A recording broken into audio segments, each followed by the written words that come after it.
There's so many things to talk about. Man, so many. And Here. Hello. I mean, Ana Pau just said it before. There are so many things to talk about, and I'm really looking forward to this. Greets from Monterrey, the most beautiful city in Mexico so far. And I'm sitting to the next. I'm sitting next to the most beautiful woman so far from Mexico, Ana Pau Martínez, Cueto, right? Yes. And man, if I should describe Ana Pau by one word, I would just say indescribable. But that's my last compliment for today, I guess. Let's just move on. No, for real. When I met her the first time, I was so overwhelmed by her positive vibes because she's always laughing, always smiling, and it doesn't matter what she's talking about. Like, yet it has always this positive touch, even though sometimes it could be something negatively. And I'm like so happy that I'm sitting right now next to you, and I'm really looking forward to this conversation. And yeah, how are you doing? I'm good. I'm tired, but I'm good. Yeah. Yeah. How about you? I'm fine. I'm really fine. I can't complain at all. And I mean, I hate small talk, but it's like kind of interesting to me right now because it's the 31st of October. Yeah. It's Halloween, Mexico, and that's my first time that I'm experiencing Halloween in Mexico. What do you think about Halloween?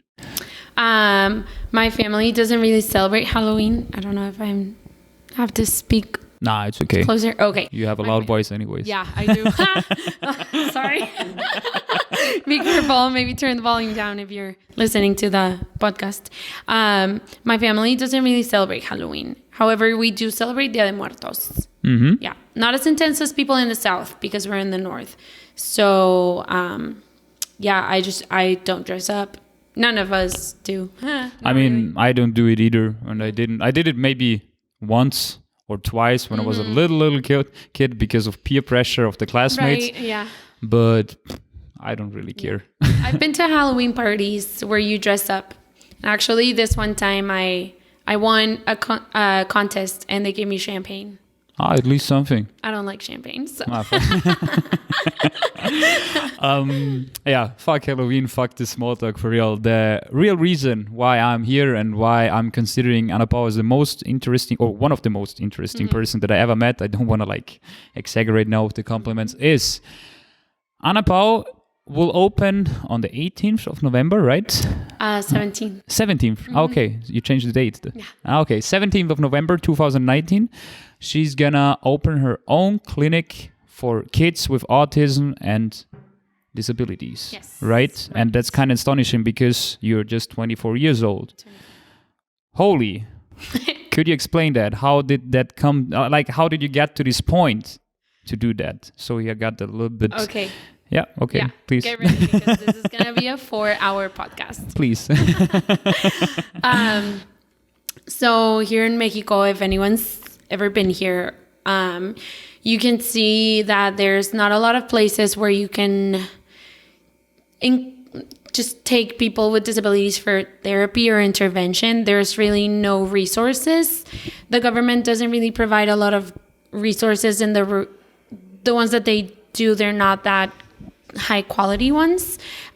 People have the best intentions. There are associations that help out people with disabilities, but it's made up of just people in general who have no really background or experience with actually working with someone with special needs. So I realized this when I was very young, and I just decided that I was going to go ahead and change that, do something about it, because I didn't think it was fair. I thought that maybe people with disabilities don't have that way of advocating for themselves. And I think that's like a really important word, like advocate. No one to make sure that they have what they deserve or what they need to like succeed in life. So I just thought that I could do something about that. I guess you had someone in your family or like in your near circle that kind of was disabled. Can I say it like that, right? Well, no. He has autism. Yeah. Okay. Yeah. Okay, Yeah, I didn't yeah. know that, to be honest, but okay. So yeah, one of my cousins has autism, and I always thought it was really interesting. When I was young, I wasn't sure if he had anything, but I did notice that he struggled with making like social interactions with the rest of the family, and I just noticed that there was Hola. Hola, buenas. ¿Cómo estás? Estamos grabando, pero no. Ahorita te saludamos bien. That's my dad who just came in. Okay. It doesn't matter. We're not gonna cut this. Yeah. No, Okay. we shouldn't. Cousin with autism. So I started kind of doing my own little research when I was young. Maybe I was probably like 13, 14. And I saw that there weren't any like programs, and I just thought that it was pretty unfair that this guy with so many incredible things going on, like he's super smart, he can tell you all about world history, but just he didn't have like the social skills to do it or to have those like positive interactions. So he was the one who actually got me into like researching and learning more about what autism was, and then that opened like a whole world into just people with disabilities. And I have people around me who have Down syndrome or like physical disabilities, intellectual disabilities, learning disabilities. Actually, for a little while when I was younger, I used to do really poorly in classes, so they took me for testing for ADHD. And I went to intervention, like some therapy for some time, and it really helped me with like academics and stuff. But it wasn't like something that the school helped with. It was more like an outside, like my parents had to look for help. Yeah, so in a private circle. Yeah. No. Just back to your cousin with autism. What's his name? His name is Luis. Shout out to Luis. And how old were you? Were you same age when you when you were hanging out when you were young, or is he older or younger? Yeah, he's 2.5 years younger than I am. So along my age, yeah. So, and when you were younger, let's say like 13, 14, 15, something like that, did you have this urge to help him? Because you noticed that he's like kind of, that's like not that easy for him to make these social interactions, or what did you do? Yeah, I would see him kind of like off to the side or not talking, and I would just try everything. I talk a lot, and I always want to make sure that people are happy and stuff. So I tried to get him into like conversations, and I started noticing that it was kind of difficult. He would like hang out by himself, and I wasn't sure why. So yeah, then I realized it was that he had autism, because it was never really talked about in my family until we were much older. Yeah. And that got you to the point to study what then? Yeah, so I did my undergrad, so college, my degree in special education, and which is education for people with disabilities, and it can be any time, like academic stuff or intellectual disabilities, physical. And then I got my master's in early intervention, which like in the special education field, there are different areas, and mine is from like birth to 8 years old, which is early.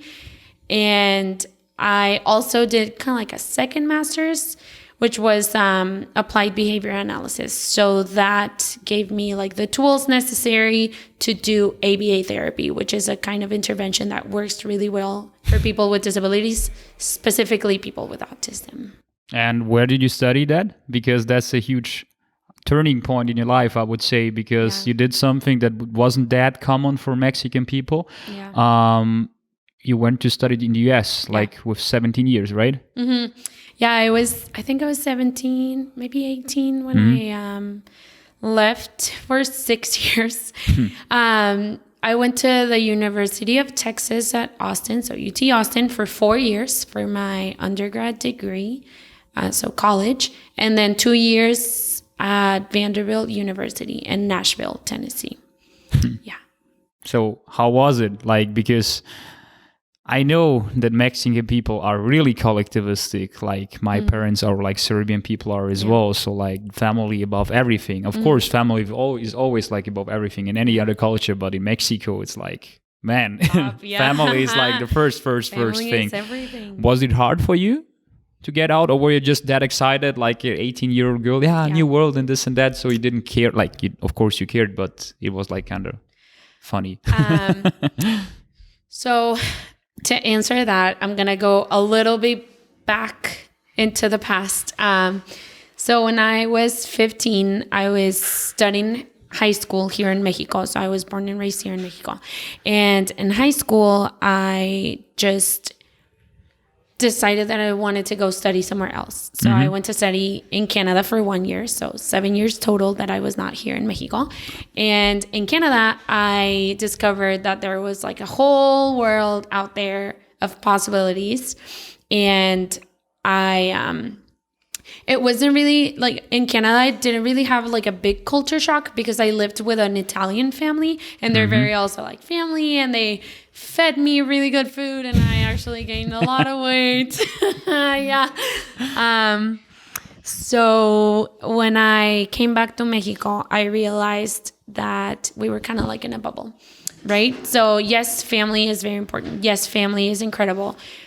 But there were a lot of limitations with like Mexican culture itself. It's very traditional, it's very religious, which doesn't mean it's a bad thing, but just some of the ways that Mexican people are set on are very hard for just other people to succeed. So it's traditional, right? So when I came back to Mexico that 1 year, I was really unhappy and I did not want to be here. I would cry pretty much every night, and I started looking up programs. A friend of mine gave me the idea of applying because he lived in the US, and he's kind of like family. So he said like, why don't you apply to go somewhere else if you're so unhappy? So I started looking up programs. So when I first went to UT, it was kind of like a shock because I was free to do anything I wanted, but at the same time, I've always been very disciplined in like my studies and like going out, sleeping by my schedule, staying within my sleeping schedule, which is 10:30. You have a sleeping schedule. Yeah, and like my sleeping routine, like tea, but some music. Actually, like, sorry for interrupting, but like, I would say like before 3 weeks or something, a friend recommended a book to me, Why We Sleep. That's the title of the book, and like one of the most important thing ever. And it is, of course, like it's one of the basic things, but I guess 90% of the population of the whole world are not taking that much care about their sleep, I guess, right? And I'm including myself, to be honest. So it just, can you imagine like you're not feeling well and like you're not really sure why, and then like, oh, I got 4 hours of sleep. Like sleep affects everything. Any kind of people, like if you don't get enough sleep, you'll be moody, you won't have same energy, your metabolism gets affected, like even like start having like heart problems and neurological problems. This is like a whole other topic. But I've always stuck to my sleeping schedule. We're gonna get to this a little bit more into detail later, but please continue with your... So back to culture shock. So when I was in Austin, I hung out with a lot of Latinos. So it wasn't really...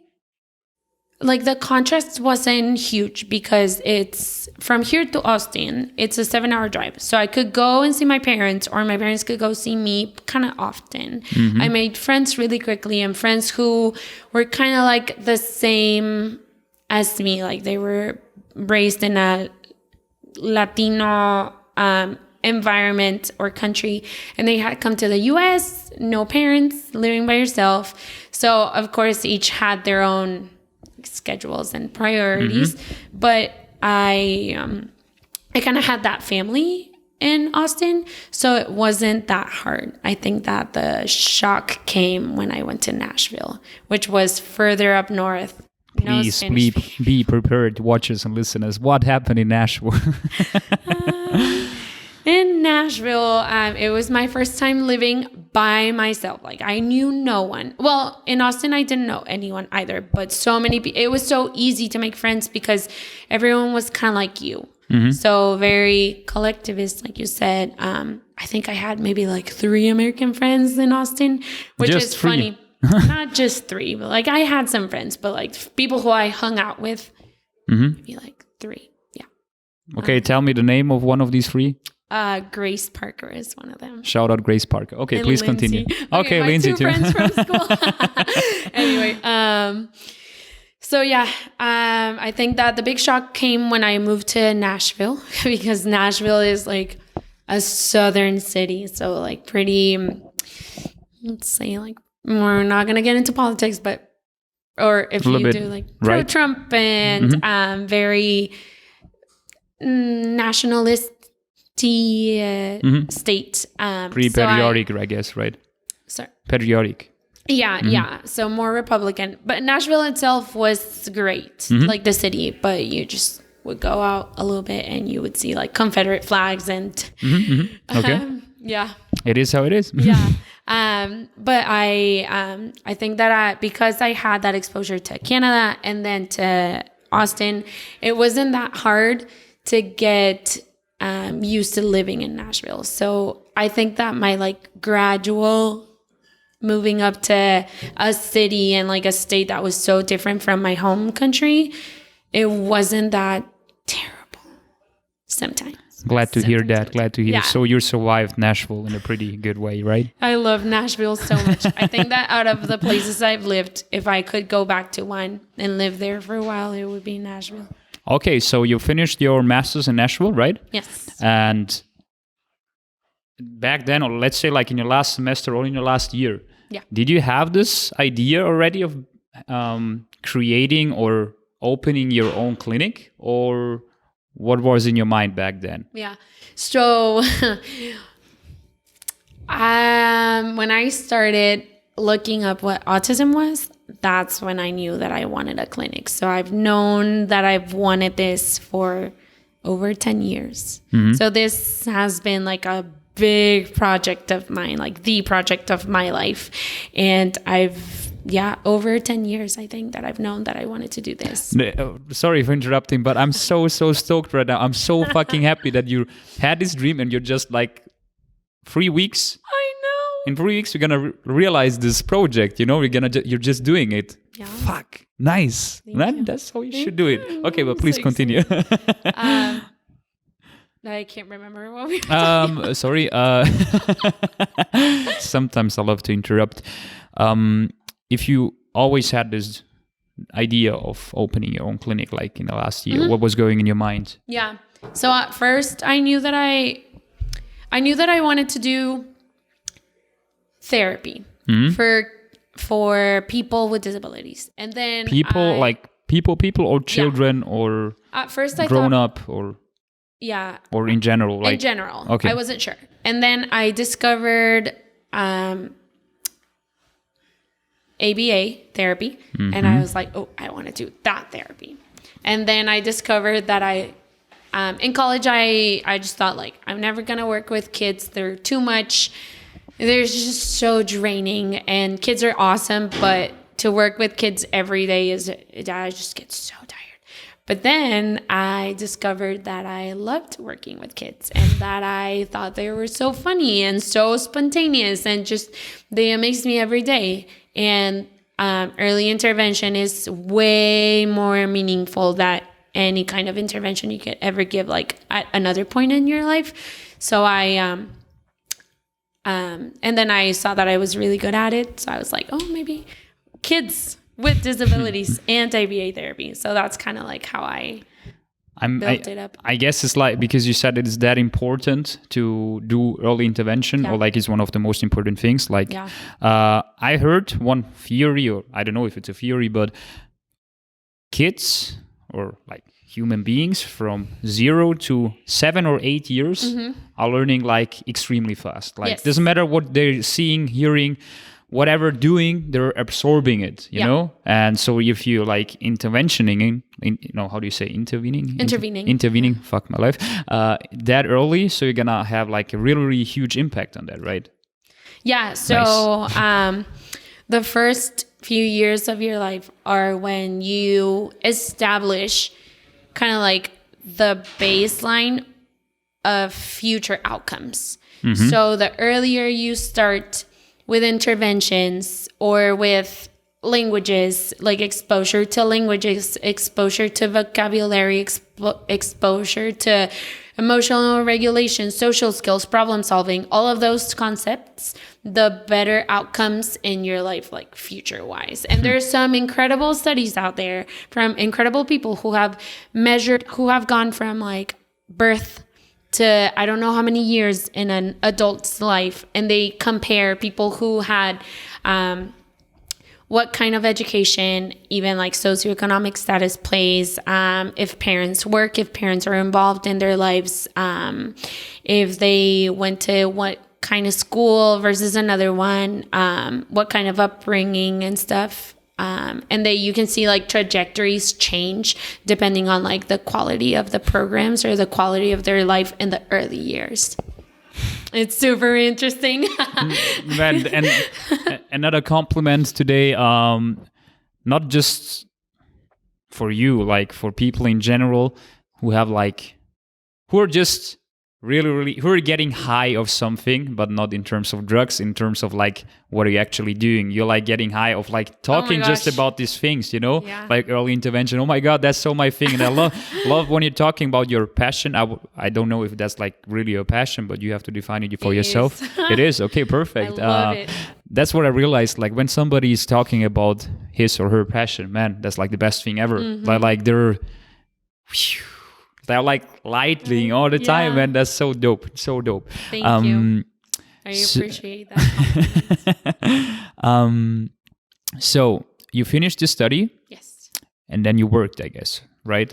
So what did you do then? While I was studying, I decided that I could get a lot of experience working. My family has always been my parents have always been very set on our education being our only responsibility. When thankfully we had that like economic means to not have to work while we were studying. However, I chose to work because I just wanted to get like all the experience that I could get. So not my first semester, but since my second semester of college, I started working and in like different settings. So while I was working, I was studying. So part-time working and then part-time for 4 years, I guess, right? 4 years in college. So 3.5 years, not my first semester. And then for 2 years in my master's degree, I basically worked full-time, worked part-time at one place, and then did that was like in the mornings, 8 to 12, and then from 12 to 4 I had different, every semester it changed. I had a practicum experience, so like an internship, right. And then from 4 to 7 classes. And then if I wanted to do extra research, which I did. Of course you did. It's your passion. So I've been working for almost 6 years now. 6 years. I mean, in your case, it's like the most logical thing you could do back then. Like, of course, like if you're just learning about theory, that's nice, but you have to do some practice things as well. Yeah. So nice decision. Yeah, it got me pretty fluent in what I do, and like now it comes naturally. Like at the beginning, you're, as any job, like you're not really sure if you're gonna, can I curse? Yeah. Yeah, if you're gonna fuck up something. But like with me, I was like, oh my gosh, if I fuck up something, it's not gonna be like, oh, I'm gonna fuck up like this cup and then I can make another one. No, I'm gonna fuck up someone's life. Of course, yeah. So I just really wanted to make sure that I was capable enough to like come back and have my own clinic. And I do feel pretty good about where I'm at. I mean, still you're not there. Of course, you're gonna be there like in 3 weeks. But like this whole preparation stuff for your own clinic, what did it take? Like, what did you do? Like in this year, I guess, right? Or how many months did you wait actually for opening this clinic? After graduation. So I graduated in May, and then I I traveled for a while. So, but I think that it's been a month and a half since we like actually started, like got the place, and then starting to see like what materials I needed and all of that stuff. It's been, kind of like a month, I think.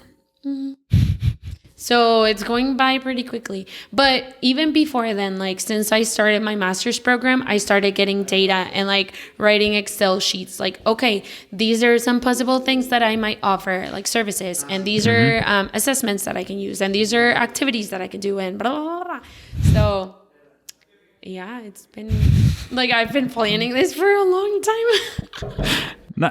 I mean, I'm just satisfied. Like for real, like you're just achieving your dream, and that's the best thing you could do. Still, I just want to mention one thing, because that's something that you told me.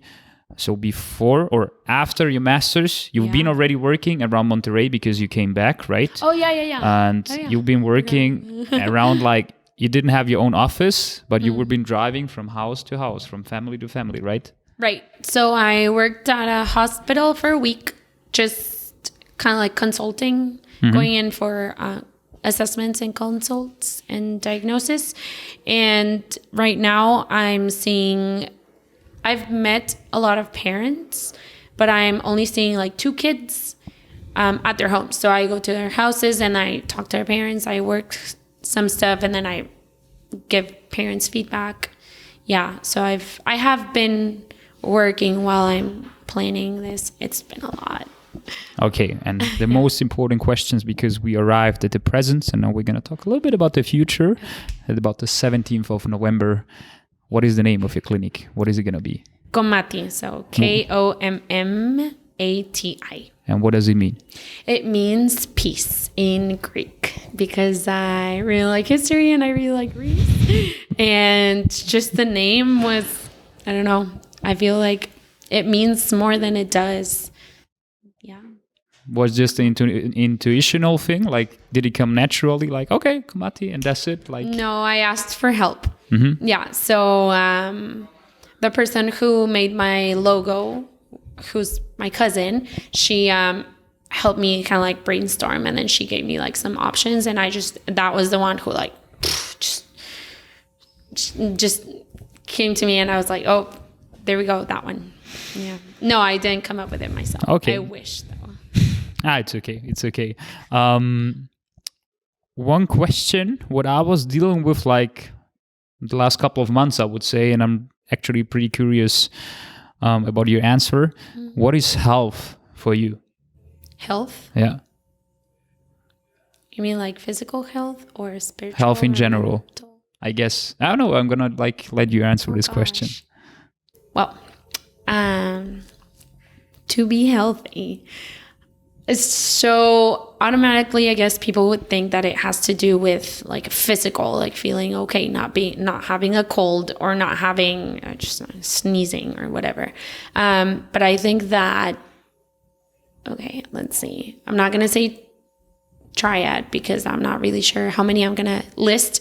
But I think that it has to do like harmony with like your body. So being like physically healthy, and then being healthy with your mind. So just figuring out like calming your thoughts and being okay with like what comes in, what comes out, what you're thinking, having like some control over that. That's like healthy. Also like self-care, taking care of yourself, and that encompasses both like physical health and mental health.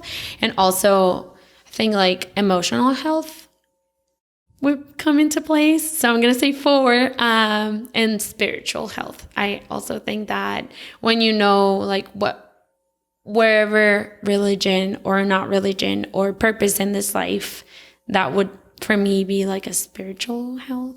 So I guess like those 4 things, when they're in harmony and when you're at a place where you feel comfortable with all 4 of those. I could think more about this question. No, but actually I love this answer, because it's so spontaneously, and I don't know if somebody would ask me this question without actually thinking about health, like in the last couple of months or something. I would struggle with this. I would really struggle, but I read a lot, so I try to educate myself. So I've like read a lot about different kinds of just staying like healthy, but not just like, oh, eat fruit and exercise, but also be like at peace with your thoughts. And well, yesterday that we talked about kind of like being like, no, was it the day before yesterday? Yeah, the day before yesterday. Doing that activity. And you were saying like you have to be all there. And yeah, also like spiritual and just emotional, because your emotions just, if they're not okay, then like they're just all over the place. It affects everything. I think that all 4 of them have to be in harmony, basically. That's my answer. Nice short answer. No, I could put my signature under this, like, or I would, to summarize it like with one sentence, because shout out to Bruce Lee, who is not living anymore, but it doesn't matter, man. This guy is just impressive. He defined health as the balance of the coordination of all what we are. That's it. And since I guess in life it's all about balance, just keep that in mind. And of all what we are, there's something that you have to find for yourself. Like, what are you? I mean, man, we could talk about this like for 3 hours. I know. But in my opinion, of course, this physical health, like body, it's like really important. Do sports, like do exercises, be a little bit in shape. But what is way more important, I guess, is like this, the health of the mind. Yeah. Because so many people are struggling with, like, that's the best thing you could actually discover in nowadays society. It doesn't matter where you are. It doesn't matter which surrounding. You could be in a bus. You could be like in a hospital. Hospital is a bad example. But like, doesn't matter. School, whatever. A company. And so many people are stressed. Yeah. Like, and stress is like creating diseases, it's like so many things come out of stress, but not even stress. It's like just impatience and this and that, and this is resulting just to, I would say, unhealthy things. Yeah. And if you're not in charge of yourself, if you're not able to control yourself, what a lot of people cannot do, it's not that easy. Yeah. I think that there are so many things out there that worry you. Even though if your life is going great, you're always going to think that like something's missing or something's not right. And that's where the stress comes in. Like, even though you forget to see all the incredible things that are happening around you, and you can only focus on that one thing. So you think that everything is like, oh, doomed, because you don't have that one thing over there, which is kind of like irrelevant.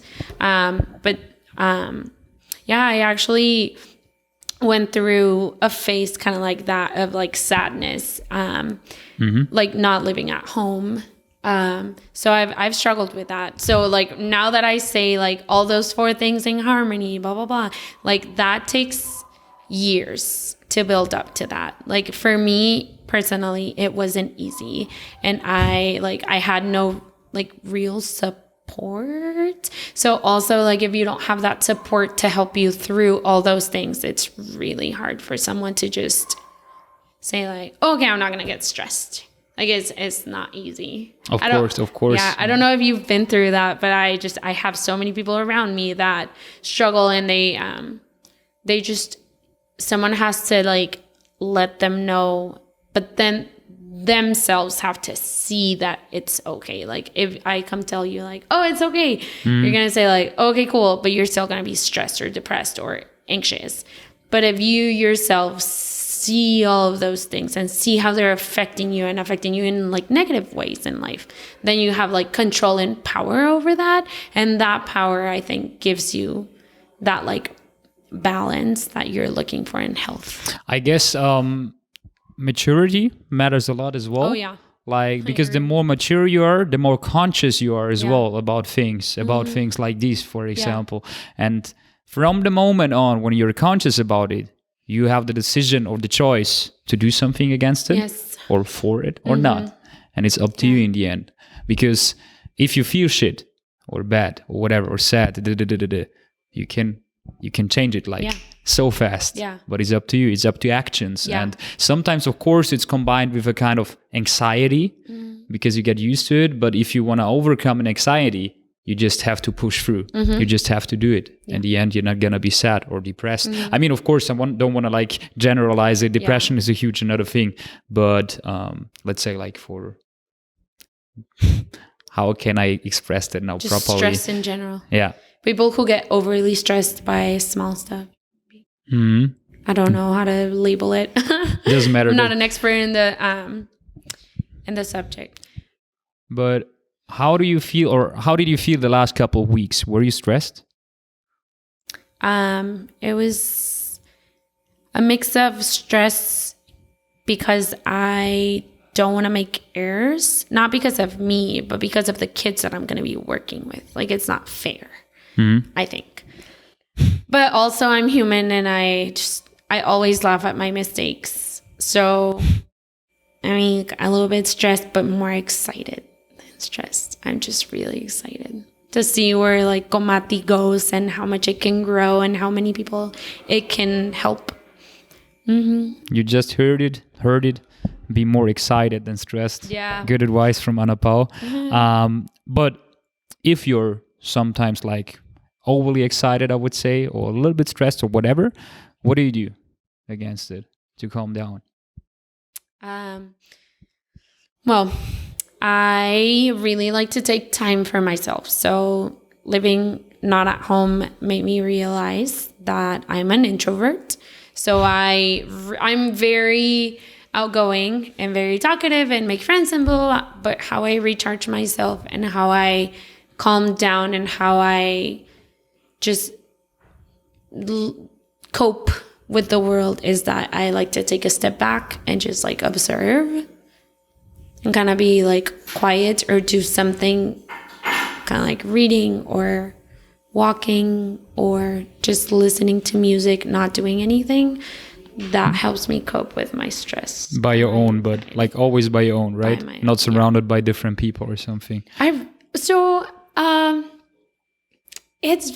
very moody.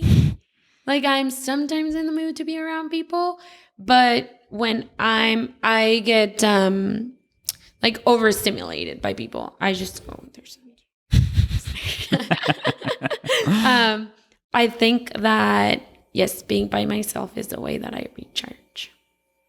I really like being by myself. I think that I'm very entertaining. That's the best thing ever, for real. Like, I mean, if you find yourself entertaining, that's kind of a sign that you love yourself. That's kind of like really hippie right now, but it is. No, it is like it's the best thing. Yeah. I mean, before you love someone else, you have to love yourself. Perfect. Like, do you have this feeling sometimes? I mean, maybe it's like I don't want to drift apart, but okay. Sometimes when I wake up, I'm just looking at myself like in a mirror. I mean, you see me, I'm not like in the best shape, but I'm pretty satisfied with my body. You know, I'm not a bodybuilder or any like advanced sportsman, but when I look in the mirror, I'm like, this man is dope. No, that's a sign for myself, man. Yeah. I love myself. I mean, not just the physical way how I look, of course, just everything. I'm like completely fine with myself. Yeah. And that's the thing that I'm just, I don't know. Were you always like that? Have you always been like No, that? Of course not. Of course, man, I remember when I was 12, I had like this moon face. So I was completely round. I was like, I wasn't like really fat, but I was fat, like fat. Oh man, I need to see a picture. We'll be posting that soon. But I know when I was 18, I got conscious about it. I got conscious about the fact that I didn't like myself, like regarding the physical condition. So I changed it. Yeah. So I just like going to the gym for 6 months and it kind of worked out. I'm not going to the gym anymore. The only thing that I'm doing now is playing football. A lot of football. Fuck my life all the time, football. And yeah, that's it. And I don't want to talk like about my own experiences or like that's kind of thinking, how do you say, inductively when you're experiencing something and then you're generalizing for everybody, you know? Yeah.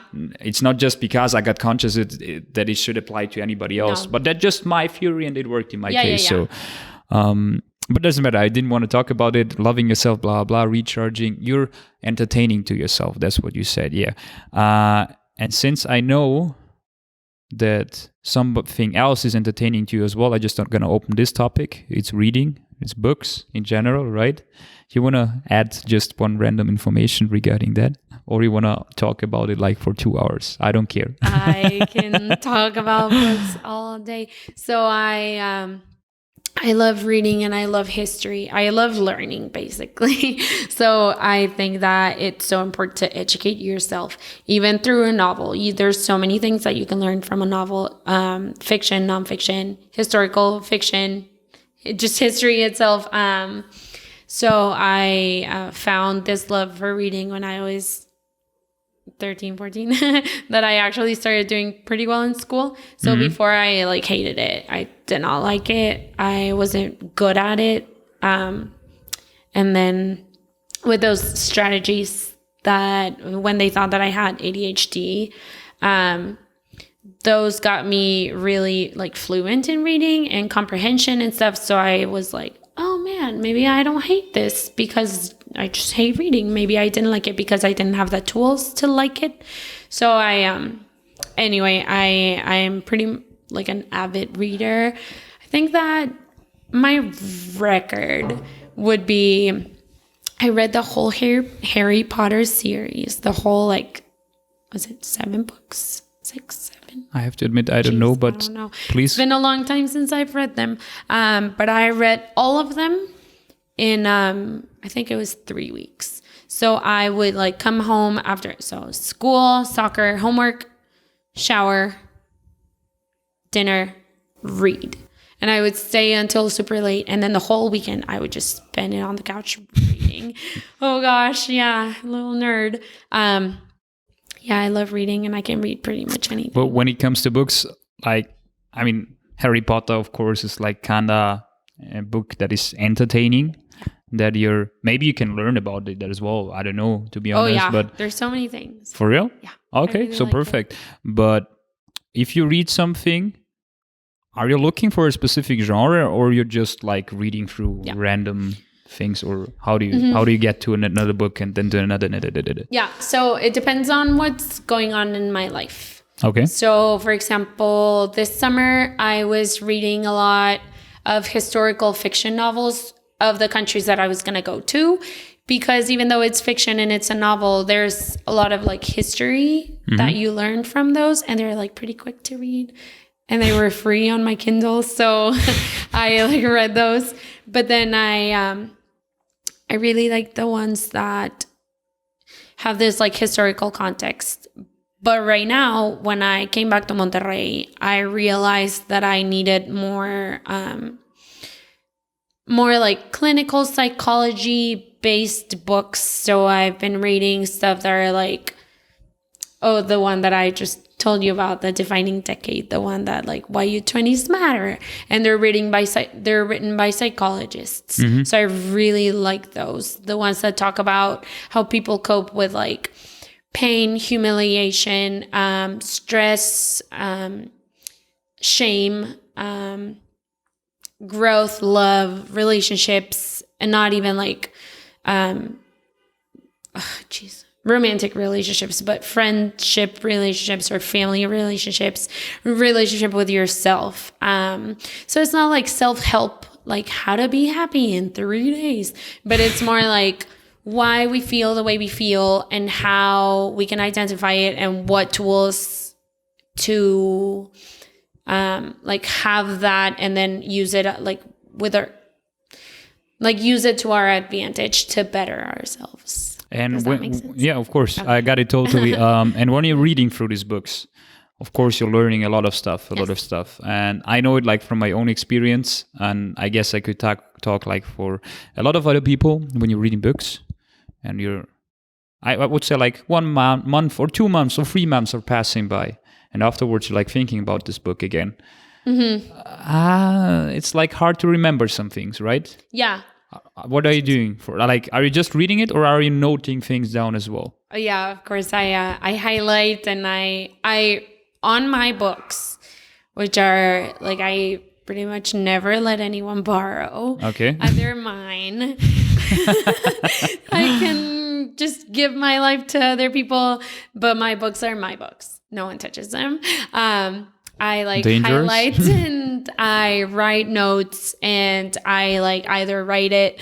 I have like a notebook, kind of like a journal, but it's not like today I did this and I blah blah. It's more like learning. So I like write stuff that I think about and write stuff that will help me in the future. And then I will sometimes put like Post-its on the books and write why it was important. I also write them on my computer sometimes, or on my phone if I wanted to have with me like all the time. If it's like, oh, Whoa. that's my dog. That's the dog. There are trick-or-treaters outside, so my dog is going crazy. Okay, let's just wait for a sec. Yeah, my mom also just came in. Mami, Okay. estamos grabando. Okay, perfect. Gracias. Hola. My dog gets excited, so she barks. Okay, so what? Oh yeah, so I write notes to myself. Sorry, I have those like Doesn't matter, but come on. spacey times. Yeah, and the things that are like really, really important that I'm like, oh my gosh, I have to look at this a lot. I usually just they're in my head, and I will always remember them. Yeah. Then the ones that I'm like, oh, I should remember this are the ones that I like write down. And the things that I'm like, oh, this is interesting. Maybe someday I just like highlight in books. In that case, I just want to highlight one guy or give props to Leva Konate, a really, really good friend of my brother who I got to know him in Monterrey.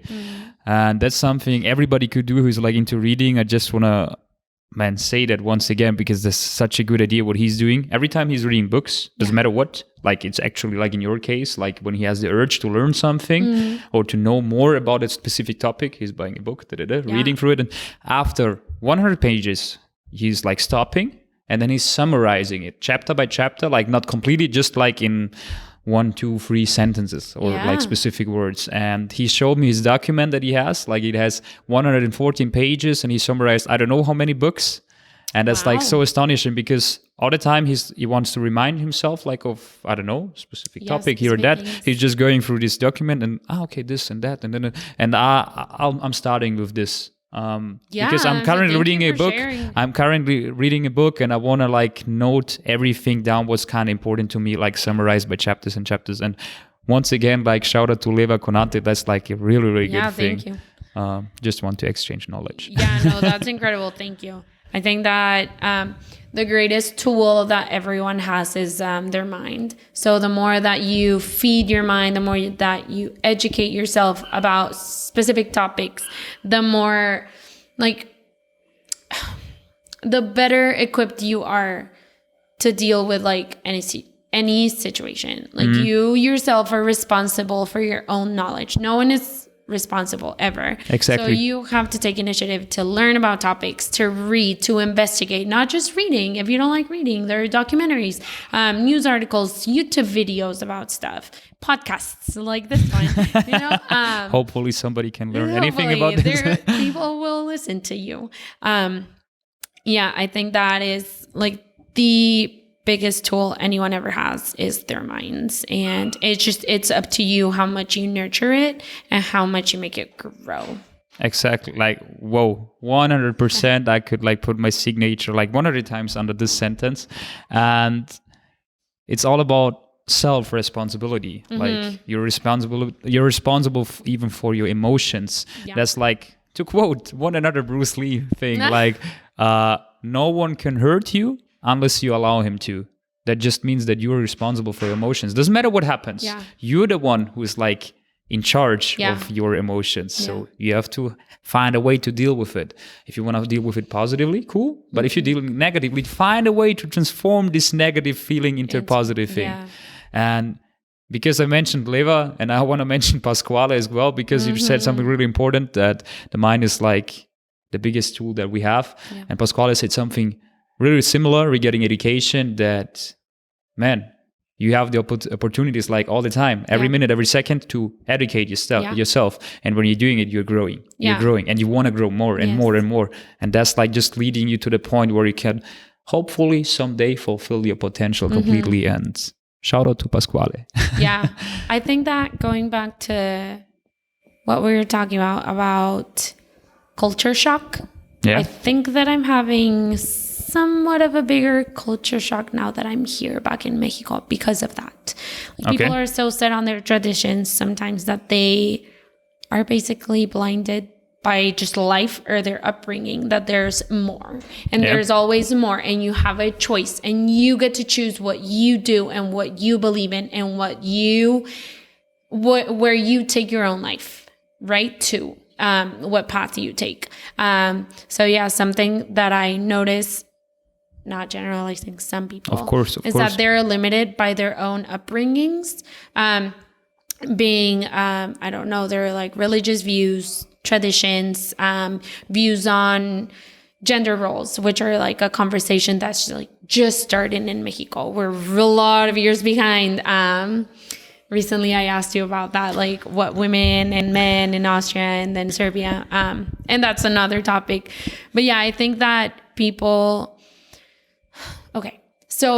who have a life and they're ignorant to other topics, not because they choose to be ignorant, but because they don't have access to that education, like they shouldn't be judged or should not be treated less just because they didn't have that like opportunity. But when you have an opportunity, like people our age, people who went to college, people who had education, people who have access to technology.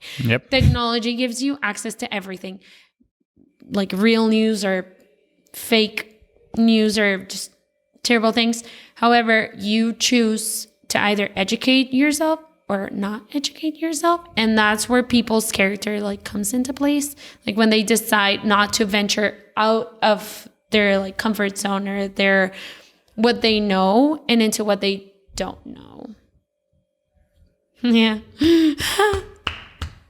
I'm clapping. No. Yeah.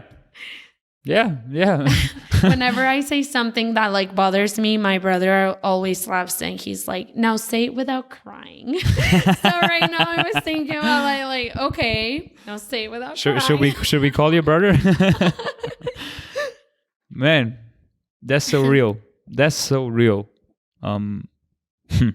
hard to add something to that, to be honest. Nothing to add. I'm sharing for 100% this opinion. If I would love to hear other opinions though. Like I'm always very open to listening to other people. As long as they're open to listen and to think about mine.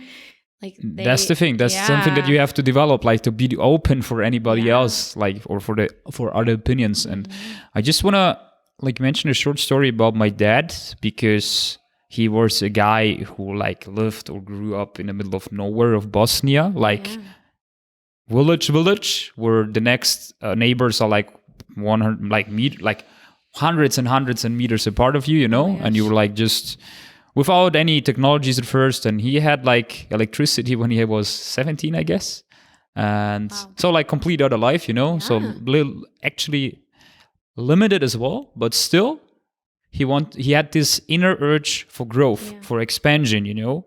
And when you have this, you're just gonna educate yourself. And he did it like in a way. He's a plumber. He educated himself like in this how do you say, direction. He attended like a basic school and did this. But when he was studying this or like going to school, he always looked for work that he can develop his skills into like his practice skills, like all the time. At one point, he did like enough to get to this point. Hey, I just want to go out of Bosnia because the opportunities are pretty limited, or were pretty limited back then. So we went to Germany and then Austria, and he just built up his own small business. And if you like imagine where did he come from, like this man made like something from nothing. You know? So even though you're like limited at the beginning, fuck that, doesn't matter. You're still at one point you're gonna like achieve something, or you're always gonna get to this opportunity where you're gonna have this book or this guy that you get to know, or this woman or whatever who's gonna teach you something valuable. And then you have like to think about it. Okay, that's opportunity. Do you want to take it, or do you want to don't want to take it. So Yeah. you can like literally change obstacles into opportunities, like all the time. And That is an incredible. Thank you for sharing. I think that's the difference between people who wait for something to happen versus people who create their own opportunities, right? Like that's where you see the character of the person. And that's the person that eventually succeeds in life. Like, doesn't matter not succeeding. I mean, like, I don't mean money. I mean, like, you start somewhere, right? And succeeding means not comparing to the person who's next to you, but comparing yourself to who you were, who you were a year ago, 10 years ago, 20 years ago, a day ago, an hour ago. Like, just keep on going and growing.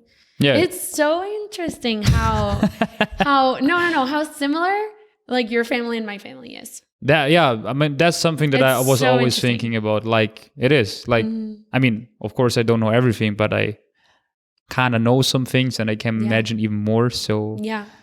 It's just both of my grandparents have a similar story like your dad. Like, they created their own opportunities. They stayed in Mexico, but they found ways to grow and then just...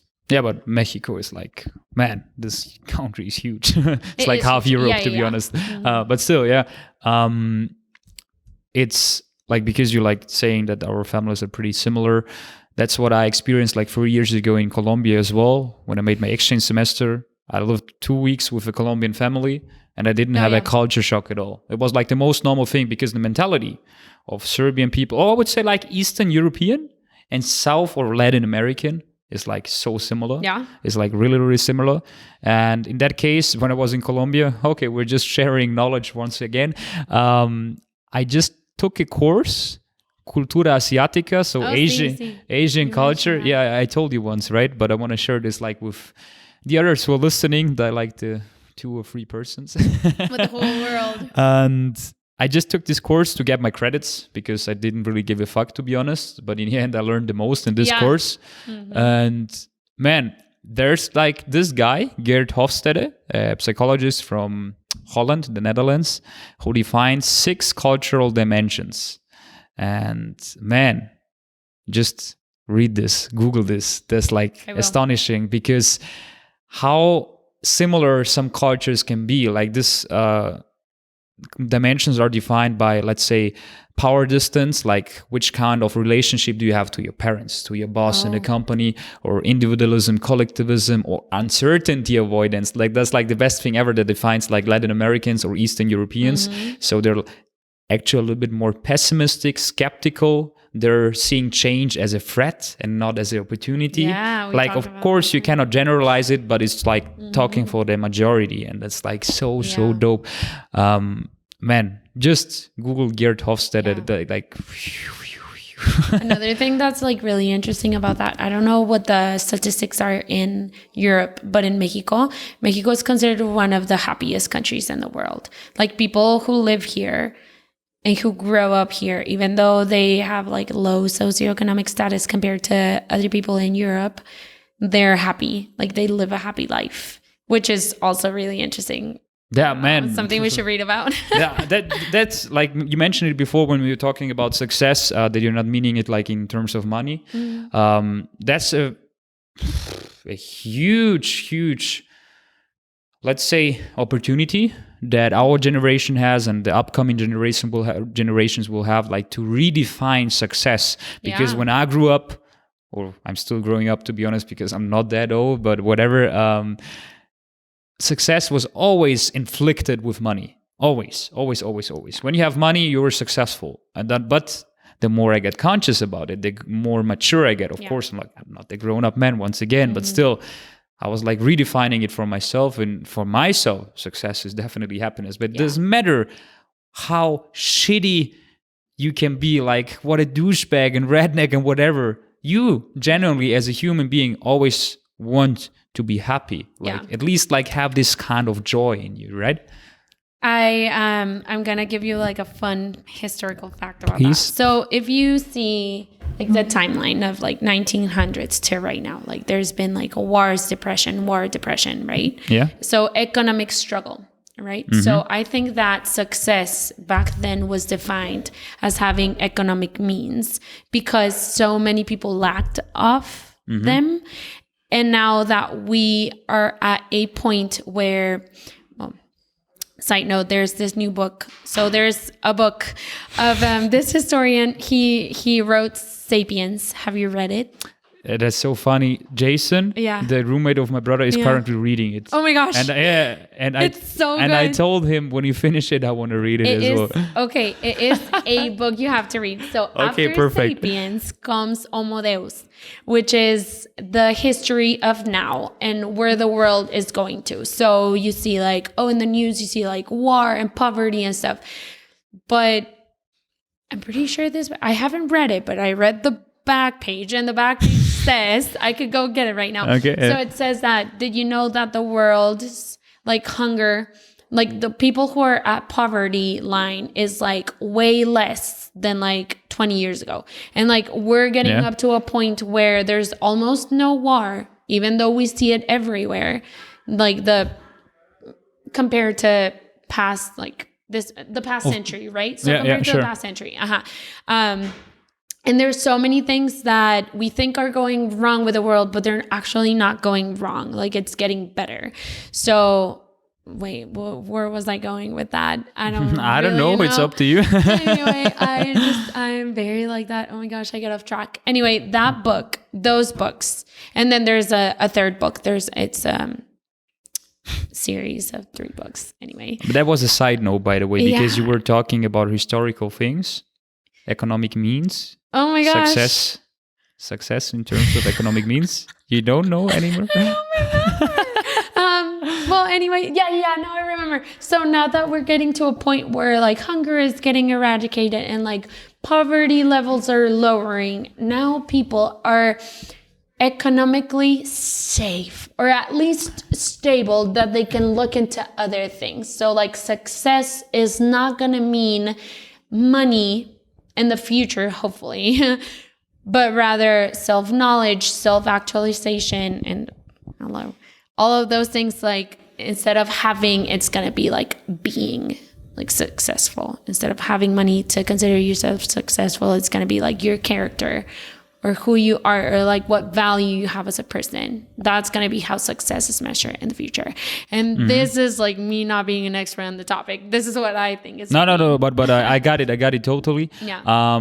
Because of course, if I consider my father in this topic, he would define success in terms of economic means, not in terms of economic means, but for him, it was success to build a house, to have this safe job and everything, to like have a little bit more money like on the side as well, like to feel safe in general, like on a long term. And that's of course success. If you like come from nowhere, like of course. And like in my case, or like I would say like the first world generations, you had always everything. You were covering like at least the 2 first steps of the pyramids of human needs, defined by Maslow. So I consider it actually as a privilege now that I have that much time to think even about things like this. Because back then my father didn't have like, I guess, he didn't have this. Yeah, he just like looked like, what can I have, or what can I achieve for tomorrow, for the next 2 days and something, you know? And because it wasn't that secured. Like of course, everything is covered by uncertainty, but back then, like this uncertainty was overwhelming. Yeah. Now it isn't. And like for me, just for me. We've had the privilege of having this incredible education, which is going to open so many doors for us in the future. Not just like, and there's technology, science, economic growth, all of these opportunities. So we don't only have to see to like 2 weeks a month. We can go see like to the future when we're 80, when we're 90, like our retirement. Like we have the privilege of seeing all the way over there when like our parents or maybe like our grandparents were limited because they had to survive or just live for like a month and a month and a month. Yeah. yeah. What a good conversation. Man, I love it. I was you were just talking, but I was like drifting apart in my mind and was just repeating it. Man, I love this conversation. I love this conversation so much. And I just want to point out one thing that you already said. that it's not that bad how everybody is seeing, like the world in general. Yeah. Of course, climate change, wars here and there, but still we have to get aware of it, that we're actually living now in the greatest era of all time. I would just want to point out, or just want to shout out, like, to Gary Vaynerchuk. That's like one of the most impressive guys that I ever got to know, like not in person, but whatever. And it is like, if you compare these opportunities that we have now to, like, let's say just 20 years ago, 30, 40, doesn't matter, man, we have, and because we have that much opportunities, it's something that I consider we owe that at least to our parents or grandparents to take advantage of these opportunities. Yes. It would be like really, really rude if you're not doing it. Yeah, I agree. Like, not rude, but in a sense, yes. Yeah. Actually, yes. It's like kind of ignorant as well. I think that you're very right in saying that right now are like the golden years, right? So I think that for everything that the world is going through, there are like those golden years, like you get through it and you get past it. Like with, I don't know, disease, there was like vaccines that came into place. So now, okay, another thing arises in, I don't know, like slavery. And then you have all those like constitutional stuff that eradicates slavery. Okay, we're past that. Now, women's rights. And now we're like still struggling with women's rights. And now like humans' rights, like everyone, and like ending wars. So I think that golden years are the present. Like the past, or some people just reminisce to the past and they're like, oh, those were the years. No, these are the years. Like right now we have the power to change stuff and to better stuff and to better ourselves. There's so many possibilities. Like this world, I sometimes feel like, oh, fuck, like there's so many people who don't even know like what inclusion is, like to include people with disabilities. Like I just get so caught up on that. But then I'm like, no, like we've come such a long way. There, like the eugenics movement was just this past century, and the eugenics movement, for those who don't know, is like that eradication of like people who are not like a good breed. It started like I think in Europe, but like might be like anti-Semitism, and then came to the US with like people with disabilities and just people who were not like good enough of a race, you know? And we're still just growing from all of that. Like, it was incredible how it was just like right there. It just passed, like slavery just passed. And then, I don't know, like there's sex trafficking and child trafficking and all these terrible things. But we're going to get to a point where all of that hopefully is, if not eradicated, like at least we get to a better point, like where everyone knows that it's happening and everyone is aware, which is better than not knowing or living in ignorance. Yeah. Climate change is terrible. Everyone should recycle. That is like the one thing that I'm like, oh, I don't know about that. But other stuff like is stuff that can be solved through like education, and not just educating others, but educating yourself. Exactly. And if you get to this point that you're mad about the current situation, then do something. Make something better. And you're doing it. You're contributing already with Kommati, your clinic, to come back to this topic. That's kind of amazing. Like for real. You're just helping literally every day different families to cope with the fact that a kid has autism or like various kinds of disabilities, and you're just making their life better. And like, so you're making various lives from day to day better. And even though it's just, or if it just would be one life, doesn't matter. If you're making one life better, that's the best thing you can do. Like for real. And for that, like massive respect. Like that's not like, of course, actually it should really be, of course, but it's not considered as of course in nowadays society. But maybe we got to arrive to another golden era, you know, where it is gonna be the most normal thing ever. I don't know, and maybe you're just paving the road. Hopefully. I just thought like, if I change one life, and really like I've worked with the first kid that you meet and you hear what their parents are saying, like just being there for them. Like I don't even have to be an expert, which like kind of am, but like prepared. or educated on my field. I wouldn't call myself expert because no one is expert in this world. Like there's no one who knows everything about something. There's always something to learn, right? So it's all worth it. Just seeing parents' faces, like the first time that their child takes off their shoe. And it's incredible because I like get it on tape and I send it to them and they cry. And then the next day they like hug me for 3 minutes and they're crying and I'm crying. And then the kid is crying and then everyone's crying. But behind that were like 4 months of me sitting with him 3 times a day. Take off your shoe. Here's how you take off your shoe. And like, like all of that stuff up to that point, that is where I say, this is all worth it. Like all those sacrifices, all those birthdays that I missed, all of those weddings I didn't go to, all those parties, all those family cookouts, everything that I missed, it's all worth it. Like with one tiny little kid taking off his fucking shoe. And this actually happened. Like that was a real kid of mine who like doctors told his parents like he's never gonna have like that muscle memory movement enough to take off his own shoe, and he did. So fuck expectations. Nice. Because we're breaking them. Yeah. Fuck. Oh, dog again. Once again, doesn't matter. That's so, man, I appreciate this so much because you were talking about it, and you could. So for everybody who's just watching this, you could literally see how genuinely she means that. Like, fuck my life. And I just want to have give one last advice to everybody. Surround yourself with people like Ana Pau, because man,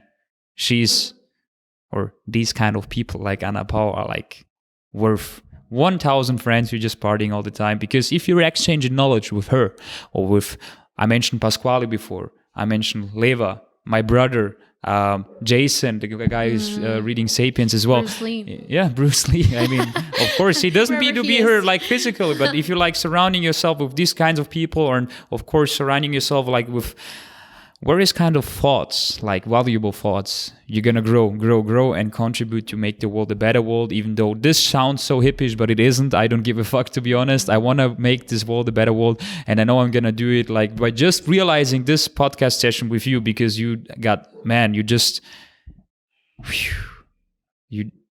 so many valuable messages. Thank you. I'm really, really satisfied with that, and I'm grateful as fuck, like infinitely grateful for the fact that I got to meet you. Like the I was just thinking about that this morning.